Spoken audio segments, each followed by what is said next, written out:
ఈరోజు మార్కెట్ చూసుకున్నట్టయితే మనకి అరౌండ్ 100 పాయింట్స్ అనేది గ్యాప్ అప్ ఓపెన్ అయింది. గ్యాప్ అప్ ఓపెన్ అయ్యి డౌన్ సైడ్‌కి వెళ్ళి మనకి ఇక్కడ 200 ఎంఐ దగ్గర కన్సాలిడేట్ అవుతూ మనకి సెకండ్ హాఫ్‌లో అప్ సైడ్‌కి వెళ్ళింది. మనం డైలీ టైమ్ ఫ్రేమ్‌లో చూసుకున్నట్టయితే మనకి గ్రీన్ కలర్ క్యాండిల్ కింద క్లోజ్ అయింది. ఈరోజు నేను తీసుకున్న ట్రేడ్ వచ్చేసరికి ఎటర్నల్‌లో తీసుకున్నా. ఎప్పుడైతే మనకి ఇక్కడ అప్ సైడ్‌కి డోజీ పడి ఈ హైని క్రాస్ చేస్తుందో అప్పుడు నేను ఎంటర్ అయ్యా. యాక్చువల్‌గా ఏంటంటే ఈ 20 ఎంఏ కూడా నియర్ బై వచ్చేదాకా వెయిట్ చేయాల్సింది. కానీ మనకేంటంటే ఆర్ఎస్‌సి 67% ఉంది. 200 ఎంఏ క్రాస్ చేస్తూ ఉందని నేను ఎంటర్ అయ్యా.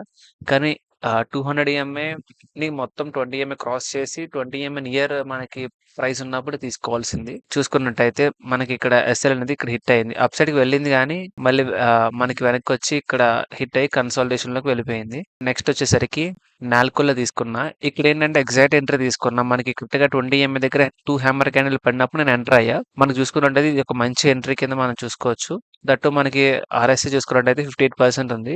ఇక్కడ చూసుకున్నట్టయితే మనకి ఇక్కడ ఎస్ఎల్ ఈ క్యాండిల్ హిట్ అయింది. ఎస్ఎల్ హిట్ అయ్యి మళ్ళీ ఇక్కడ డౌన్ సైడ్‌కి వచ్చి మళ్ళీ అప్ సైడ్‌కి వెళ్ళింది. యాక్చువల్‌గా ఇది మంచి ఎంట్రీ. కాకపోతే ఏంటంటే ఎస్ఎల్ హిట్ అయింది. నెక్స్ట్ వచ్చేసరికి ఎన్ఎల్‌సి ఇండియాలో తీసుకున్నా. ఇది కూడా ఒక రకంగా మంచి ఎంట్రీయే మనకి. మనకి 20 ఎంఎన్ ఇయర్ దగ్గర మనకి ఆల్రెడీ ఒక ఎంగల్ఫింగ్ క్యాండిల్ మరబోజి క్యాండిల్ ఫామ్ అయింది.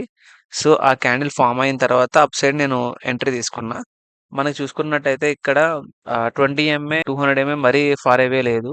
సో, అప్‌కెళ్ళే ఛాన్స్ అయితే ఉంది మనకి. ఇక్కడ చూసుకున్నట్టయితే మనకి ఎస్ఎల్ అనేది ఈ క్యాండిల్‌లో హిట్ అయింది. హిట్ అయ్యి మనకి కంటిన్యూయస్‌గా డౌన్ సైడ్‌కి వచ్చేసింది. నెక్స్ట్ వచ్చేసరికి నేను ఓలాలో తీసుకున్నా. ఇందులో మనకి 64% ఉంది ఆర్ఎస్ఐ. కానీ 200 ఎంఏ దూరంగా ఉంది.